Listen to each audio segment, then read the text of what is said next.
KCHW 102.7, 8:15. It's your Scott and Gene Morning Show. Gene out with a sick kid today, but we did bring you some special guests live in the studio. Once again, I was telling you this morning we were going to have some special guests from the Trails End Gallery, and we invite you to log on to kchw.org, go to the listen page. There you will see the link to open up the webcam. It makes a little TV on your screen, and you can go ahead and watch as well as listen. And you're going to want to do that because we have some fabulous art we're going to be showing you. Right now, though, let's put that camera on the fine folks in our studio. Big welcome for Tim Nelson and Angennette. Did I say your name right? You did. Angennette Escobar. And, of course, we have an artist, and then Tim is the owner of the Trails End Gallery. All right, now, Tim, you just opened up things, your gallery. How's things going? Oh, it's going really good. We just took one show down. Our show's pretty much running about 6 weeks now per show, and it's going well. I love the town. Jewelry business is going well. All right. Yeah. Now, tell us about your friend that you brought in. Introduce her. Okay. I've known Angennette for about 15, 16 years. I met her through my wife, Nandis, and we've just had a long association in the arts with Angennette. She's from Portland, Oregon, and she has a show coming up in June in Portland, so I feel lucky that we're able to steal her away and have her fit us in before the Portland show. All right. All right. So, Angennette, they had a big article about you in the Tweela newspaper. Did you get to read that? I did. You got a big smile on your face. Is that exciting? In the newspaper, on the radio. I saw my picture. Now, I was reading your article, and it says you're a Texas native. How does a Texas native end up in Portland? Well, that's funny that you asked that. You know that other artist you had on the show? Yes. David Anderson? Uh-huh. That's how I ended up in Portland. So are you guys like an item? Is that what you're saying? Or we friends? used to be. You used to be. Yeah. We have a child together named Indigo. All right. Very nice. Yeah. And you were both artists. Yes. How did that work? Well, you know. Okay. We won't get into that. I was just teasing. This show is really kind of the bookend. We had Dave. Yeah. And now we have Angennette. All right. Very nice. They're good We're friends. still We're really all good friends. friends. Good. So Good. It's fun. And now it's kind of crazy. I hang out with both my ex-wives, too. So, you know. Yeah, I won't give you the total count on them yet, though. That's right. So, Angennette, tell us a little bit about your background and how you got involved in art, motivated for art. I'm pretty sure that I have been making art my entire life. I said something in the newspaper about how my mom used to, instead of giving me a nap, because I guess that put me in a foul mood, she bought me a little easel. And she said, okay, it's quiet time. Let's close the door. And I would get busy. And it was exactly what I needed, which was just a little time to make some art. And she also gave me a ton of sketchbooks, which I filled like on a weekly basis. It reminds me of my daughter. My daughter's just like that. Oh. And so gave you the motivation or gave you the opportunity to express yourself at a very young age. At a very young age, yeah. I would hide away. I had to hide under the bed, and I'd draw for hours and hours. And I think I've always had that desire to create. Was there an age or a point in your life where you decided, hey, I'm gonna start sharing this with other people? It was in college, actually. I was like a really good student in high school, and so I thought I wanted to be like a doctor or a lawyer or something like that. And when I went to college, or an astrophysics, some physicist, and when I went to college, it didn't have any magic for me. And so I took an art history course. And I said, this is where the magic is. This is my calling. This is what I need to do. And so I started taking classes, and I started, it was just like when I was a child. It was natural. It seemed to be just an extension of who I was. And so I was like, this is it. This is what I'm supposed to be doing. And I started showing showing my work then. All right. Yeah. And So 2 master's degrees later. See, she's not telling us that stuff, huh? That's why I made you She's stay. dumbing Tim. it down. So, he what made me lose my train of thought. So he had mentioned before that you're a school teacher. Yeah. Can I guess that you teach art, or I do. I teach art. You teach any other classes too, or is it all? Are you lucky enough to be able to do all art? No, I am lucky enough to teach all art, and so I teach sculpture. I teach advanced sculpture. I teach jewelry making. I teach drawing, painting, everything, ceramics. And where do you teach at? I teach at Wilsonville High School. It's a new job for me. Okay. I had taught for 15 years at Estacada Junior High School, and they pulled the plug on me. They eliminated my position. Cutbacks. Yeah, yeah. Yeah, art's not important. I hate that. Yeah, you know what though? It was a blessing. What an upgrade. Yeah.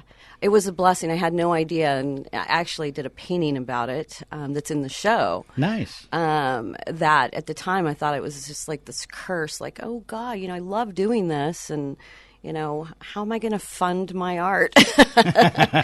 And then I got this job at Wilsonville High School, and it's happening. I mean, the students there are rocking it, and I work with this amazing other art teacher. His name is Christopher Shatola Hart. And I'm loving it. It's fabulous. One of those things where one door closes so the other door can open, but you don't realize it until it's all over with, hey, this worked out better than I ever could have dreamed. In Spanish, it's cuando cierra una puerta, otra abre. Mm-hmm. All right. When one door closes, another opens. All right. Very nice. So you're liking it over there in Portland, big arts community? Yeah, it's exciting. There's always something going on. I go to First Thursday I take my students to First Thursday every First Thursday. And what's First Thursday? First Thursday is kind of like what you got. It's the first going Thursday on here. of each month. And that's kind of like what they talked about doing here. Yes. Yeah. Okay. Yeah. Yeah. Now we're a little bit off because this is her spring break, so this is the only time I could get her. So I'm a little bit out of rotation. This gallery opening, which is this Thursday, isn't first Thursday of this month, obviously, but I'll take what I can get. That's what I was going to ask you. Is you didn't leave your kids to come be on the radio this morning, did you? No. Okay. No. Spring break in Portland right now. Huh? Yeah. All right. So tell us about some of the things that are going to be in your show, and we should throw this out too. So you have kind of like a debut at the Quartzsite Brewery. Is that correct? Artist lecture. Yeah. Okay. Yeah. Now, and you're going to have some of your art there too? Yeah, I'm going to do a slideshow of the art that's going to be on display at the Trells and Gallery. And we'll take an easel. She'll have one of her paintings there. But what I like about the artist lecture is it really, I think specifically with her work, there's a lot of history and culture and spirituality, really, religion, woven into this. So I think it really helps the artist's narrative, or for us to understand the artist's narrative with an artist lecture like that, because there's a lot that goes into these pieces, and you could go in and just view it in the gallery, and you like it, you don't, but her work generates a lot of questions. Sure. And the artist lecture will really help people understand the show the next night, and it's just a good way to introduce the artist, I think, to the community. And I think that works with almost any art form, because I remember I had somebody talk me into going to an opera once, and I'm like, I hate opera music. And he goes, no. And I said, I'm not going to understand anything. No, you're going to love this. And it was the same kind of thing. It was a dinner before. It was a dinner. It wasn't dinner theater, but it was a dinner before the opera, and a private dinner. So you got to go in, and the director came in and told you the story of the opera, and then the actors came in and you got to visit with them a little bit, and then they served you a meal, and it was a very same kind of thing, very nice way to learn about what you were going to see, so you can and have a better it. feeling with it and have more appreciation. And what I found after that is I understood everything that was happening. So same kind of thing with this is that's the piece she was talking about. Oh, I can see what she meant by saying this was her inspiration, that kind of stuff. So yes, I wouldn't go to see La Boheme without reading about it beforehand. Yeah, you'd be totally confused. Will these people quit singing? All right, so that is coming up this Wednesday, 7 p.m. at the Courtside Brewery. Yes, our new brewery. And that's everybody's welcome. It's 7 to 8:30. All right.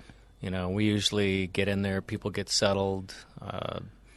She might start talking, so give 15, 20 minutes, whatever people want, The last one, people were pretty engaging, had a lot of questions for the artist afterwards, and it made it fun. I think it went till 8:30. So, and then the next night, the show from 5 to 8 p.m. next evening. Okay. So let's, I'm going to switch the webcam over and show some of the artwork that she brought today. And Angennette, I will go ahead. Let's go left to right, from my left to right, not yours. So we'd be starting with the big kiss and come across the top and then go back to the other side and start with the ear and kind of tell us what these pieces are and your inspiration for them and a little bit about how you put these together because they're very cool looking. Thank you. Well, I call these ex votos, and ex voto is Latin for devotion. And so these are about miracles, milagros, and milagros in Mexico. Milagros are also little votives that one places at the foot of a saint for as appreciation for whatever miracle they feel that saint has granted them. And so these are little devotions. And so I think it's interesting that you said the big kiss because that one is called la boca, which means the mouth. And I always find it interesting. People can read or look at art. Art is a visual communication, but everybody comes to it from a totally different place. And it's even a temporal thing. So people come to it, from an experience maybe that they just had, or something from their childhood. And so this piece is just it's less about the mouth and more about what comes out of it. And so there's writing all over it. It's in Spanish, and that's very purposeful. I know a lot of people won't be able to read it. Or if you don't know Spanish, then it's impossible to read. But they're words, and people can put their own words there. And so I guess communication is a miracle in itself, and it could be either very hurtful, it could be very comforting, it could be very joyous, it could be any of those things. And this was kind of inspired by a friend of mine, an acquaintance of mine, who said that when they had first come to this country, they got arrested, and they were read their rights, but they had no idea what was being said. Sure. And so I thought that was really interesting. And later, when they learned English, they learned the language. That was very powerful to them. That they now could comprehend and participate in a culture that was just foreign to them. So yeah. All right. So you want to, since I called it the big kiss, do you want to psychoanalyze me? I try not to. I want people to make the meaning, make it meaningful for them. I think art, it's personal for the artist who's making it, but I also think that it's very personal for the receiver as well. And just like music, music is very personal. Not only to the artist who makes it, but to those who listen to it. We attach memories to it, Sure. Meaning, and but You're a lover, not a fighter, right? There you go. There you go. All right. So with the one next to it, and I'm going to try to pick it up and show it a little bit better. This looks like maybe a portrait of sorts. Can you tell us about that one? Yeah, that one is it's about perception, and it's that one's called La Chuparosa me dijo la verdad, and that means the hummingbird told me the truth. And so that piece right there is really about getting rid of the things that you worry about, and sort of getting back to nature and letting nature sort of direct you or guide you. And so the eye that is on top of the head, that replaces like just our regular eyes. So it's like a third eye, and that third eye is really nature. And I feel like it tells you the truth, and you just have to listen to it. And so that's what that piece is about. Now tell me what they're made out of. So the pieces that you see here are all they're all like low relief, little low relief pieces with clay. They're made out of clay, where actually they're panels that are wrapped in clay, and then I build the images with the clay and like in different layers. Because I thought it was bronze or something. Mm-hmm. I'm expecting it to be very heavy, and it wasn't. Does look like that. Yeah. I made them to look like metal, and I made them to look like actual ex votos that you would see in a church or in a cathedral. A lot of the ex votos, a lot of the milagros are made out of metal, and so when I made them, and I made the mouth, la boca, I made that first. I made that purposely to look like they're little charms. I made it to look like that. I wanted to give it that feeling. But I wanted to work in clay. It was just something I wanted to do. Well, they came out beautiful. Thank you. And I like the different colors, too, that you've put into them. Go to the other far left on the bottom there and tell us about the earpiece. So the ear, that piece works with the mouth, and so that's all about listening and communicating. And to some people, it could be just about the health of the ear. It could be about losing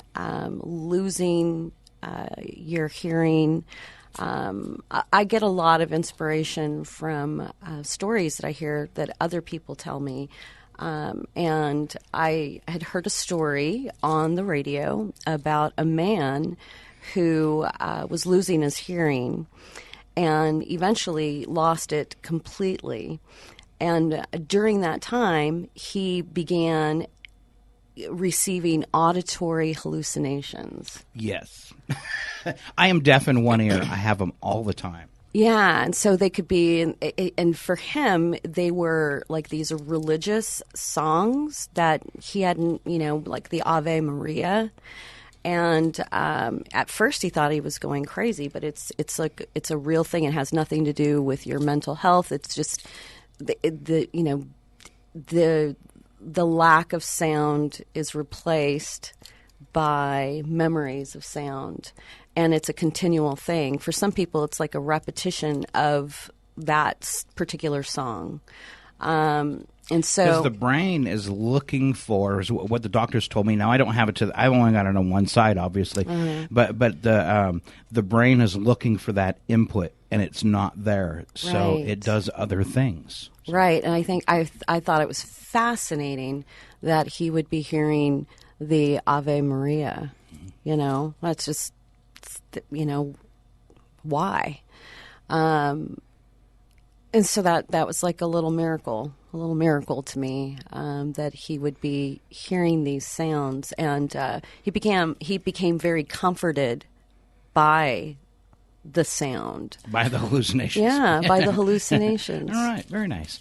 Tim, will you pick up the middle piece there on the bottom and kind of tilt it up so people can see it a little better? And I'll try and zoom in on it. Tell us about this one.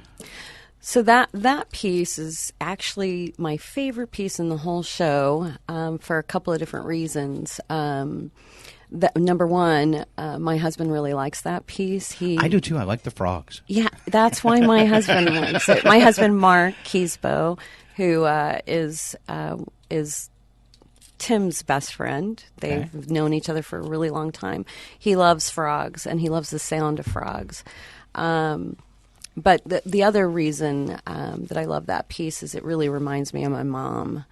When I was a little girl, if I fell down and got a boo-boo, a lot of people, kiss their kids' boo-boos and it makes them feel better. Well, my mom used to sing me a little song, and the words of the song were "Sana, sana, colita de rana, si no sonas hoy, sonarás mañana." So that just means if a little, it's kind of a funny translation. It doesn't translate very well in English, but it just means little frog. If you don't chirp today, you'll chirp tomorrow. So if I don't know, it's a bizarre little thing, but it would comfort me, and it would work. It was like magic, and so that piece, I actually fell years and years ago, like maybe 10 years ago. And I hit the back of my head, and I herniated the very top disc of my neck, and to this day I can't sleep because of it. And so, just to remember my mom, it's something that I say to myself. I'm like, okay, what would Mom say? What would Mom do? To get rid of this pain. And she would sing me that little song. So it's about healing. It's about comfort, and some pain doesn't go away. And so, what do you do? What do you do with that? You ease it temporarily. And what can you ease it with? Well, you can ease it with memories, and you can ease it with love, and that kind of thing. All right, nice. Your final one that we have in there, I really like the color of this with this reddish hue to it. Tell us about this one. That piece is also about sleep. Since you have issues with that, huh? I do. Since when I was a little kid, I always sleptwalked, and I didn't sleep well. It took me hours to get to bed, and then I would have these crazy dreams. Well, as I get older, it's not that keeps me up. It's like the aches and pains of getting older, I suppose. And I don't know what I did to my shoulder, but it hurts. Well, you're not as old as Tim. This is true. All right, sorry, Tim. Now, I noticed in your newspaper article it said you do 3 different types of art. Tell us.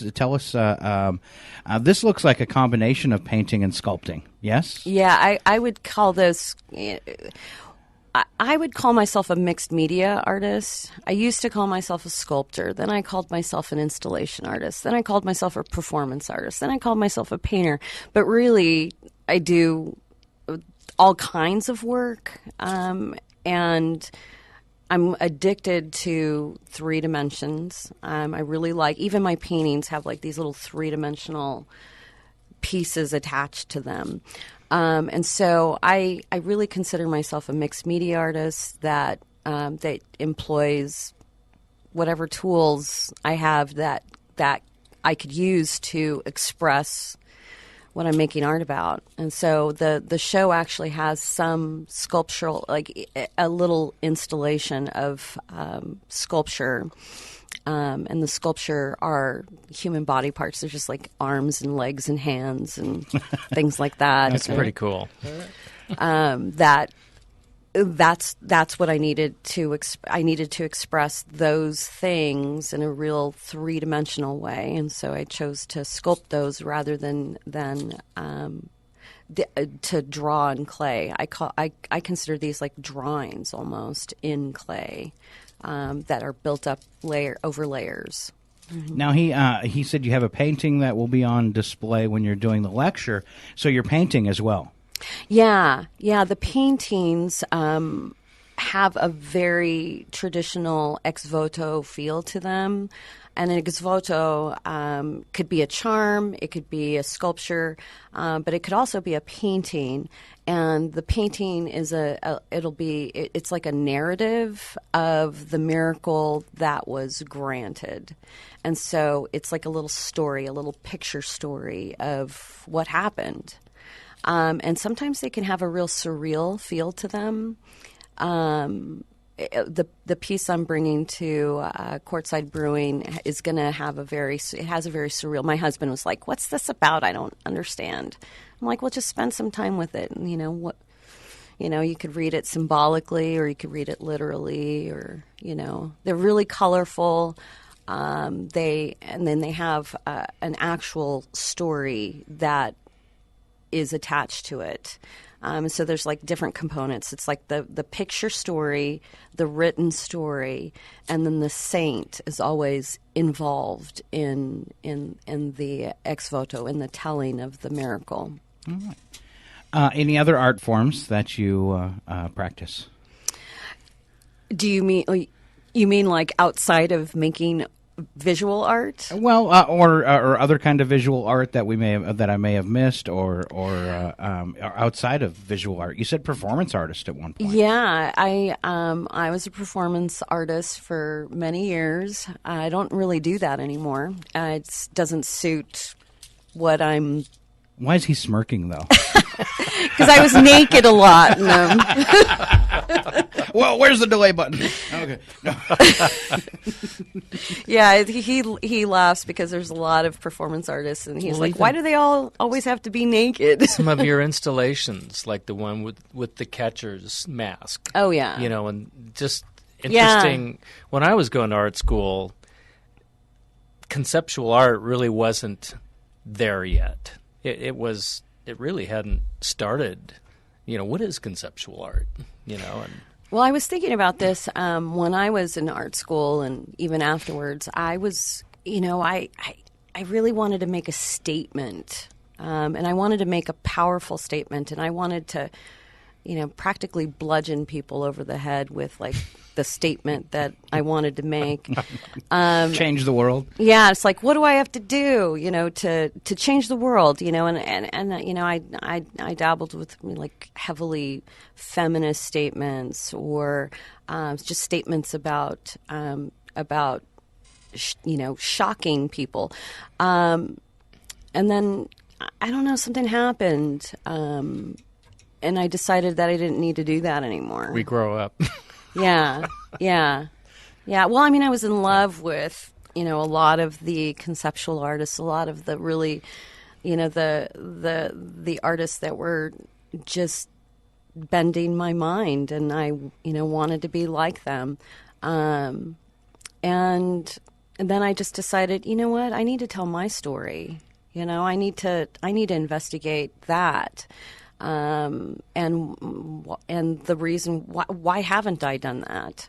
And when my mom died a couple of years back, it just something switched, and I was like, I need to talk about my culture. All right, now I got to have a question for you as a teacher. So I have I would say, with my hands, I have no artistic ability. I can't paint. I can't draw. I have horrible handwriting. But I feel, and some people might not call it art, but I feel that other things I do. When I work on a heavily produced piece, whether it's video or it's even just audio, especially if I'm producing, like right now we're in mono, but if I'm producing something for another station and it's in stereo and stuff, getting the sound effect that you want to pan from one speaker to the next, or make it feel like something's moving by you, that type of stuff. When I get done with something and I'm really happy with it, I'm guessing I have the same feeling as an artist would when they've created it. It's like I made this, and I love it. I hope other people love it. I get the same feeling that I did in drama when the show's over, that type of stuff. I also build websites, and I get the same thing so for me it's and sometimes I run into that same like a writer would, or writer's block is like, okay, they want this website done, but I just can't get the colors right. It's just, I've got this template down and it just doesn't feel right. And you keep plugging away on it. And then when it's all finished, oh, wow, this is beautiful. So what do you do with your students in a case like that where maybe they don't have any artistic talent with their hands? This is a real fascinating dilemma that I deal with like on a daily basis. I have kids that just say I can't do it. I can't make art. And I said, are you human? And they say, well, yeah, I'm human. I said, you can make art.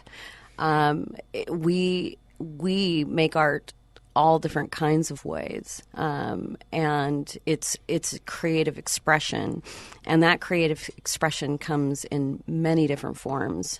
You don't have to be an artist necessarily to express. But that being said, I tell kids, you got to have this open mindset where you let the universe sort of, you take a chance and you go for it, whether or not like it comes out as a beautiful piece that you love, is besides the question. You break through that, and you just have a little trust and a little faith, and take a little teaching. I believe I can teach anybody how to draw. I really do. I believe that from the bottom of my heart. Well, if we had another week, you could hang out with me and see if you can teach me. Yeah, and I really enjoy proving that to kids. Excellent. I'm like, look at that, and they'll be like, "What? My drawing sucks." I'm like, no. And I'll cover up most of their drawing if they didn't like it, and I'll focus in on one little area. I'm like, "Do you see how you drew that? That's beautiful. Look at what you did." And they'll say, "Oh, I did do that, didn't I?" I'm like, "Yeah, you did, and you just learned how to do that. Think about what you could do if you had 10 more lessons." I know our local arts guild, just from being friends with several members that are in it, there's often discussions of what is art. And that can turn into a debate. But I almost think, did you make it? Did you make it? Yeah. Then it's art. You might not agree with that, but did you make it? And was there some creativity that it took to make this, whether it's woodworking or painting or sculpture or graphic design or whatever? So I appreciate your comment. So yeah. Keep up the good work teaching those kids. So. All right, we're running out of time. Tim, I want you to run down again what's happening Wednesday night and Thursday for us. So Wednesday night at Quartzsite Brewing Company here in Chewelah from 7 to 8:30 p.m. Artist lecture. And as you can see by this interview, how important it is to be exposed to the artist's narrative, how much fun it makes to see the pieces after you've heard what goes into the piece. So I think it's a real gift, actually, an artist lecture. I think it's almost an imperative. And then the next night, Thursday, from 5 to 8 p.m. at Trails End Gallery. Angennette will be there. We're going to hang our show Wednesday day, and it'll be there. I think she's got about 25 pieces. We'll all be up, and it'll be fun. And your gallery, 101 North Park Street. Correct. All right. And Sweet Bee. Sweet Bee. And that's attached to like the backside of the physical therapy, correct? Yes. Just it's so on, people are yeah, sure. it's on Park. There's the little sign above that says Art Gallery. I'm lame. I still haven't got around to and I'm sorry, I don't putting up Trails in Gallery yet, but Okay. At least they know there's art there. Yes. Yeah, all right. So, and I don't remember from the last time, website, Facebook page, anything you can throw out there? I've got a domain name, but right now just Facebook, yes. It's Trails in Gallery. is the Facebook, and I had put a few of her pictures up, and announced it as the show that's coming. And I'm sure once the show's hung, we'll take some more pictures, and I'll refresh the post. All right. Support the arts and have me build you a website. Sorry. There, yeah. Okay. You see how I am? All right. So thank you very much, Angennette Escobar. And be sure and catch her Wednesday and Thursday. And, Tim, thank you for coming in again and giving me a heads up and bringing Angennette in and showing what she does. So, right. Thank you. All right. Thank you. You guys have a great show on Wednesday. It's tomorrow already. All right. Thank you very much, Angennette. And, Tim, thank you very, very much, both of you. Little round of applause, and we will hop back into the music. Don't forget to check out the art in Chihuahua. It keeps getting better and better here all the time. Right now, Christian Berghardt, this is called Safe Place to Land, and it's on your community radio station. We are KCHW 102.7.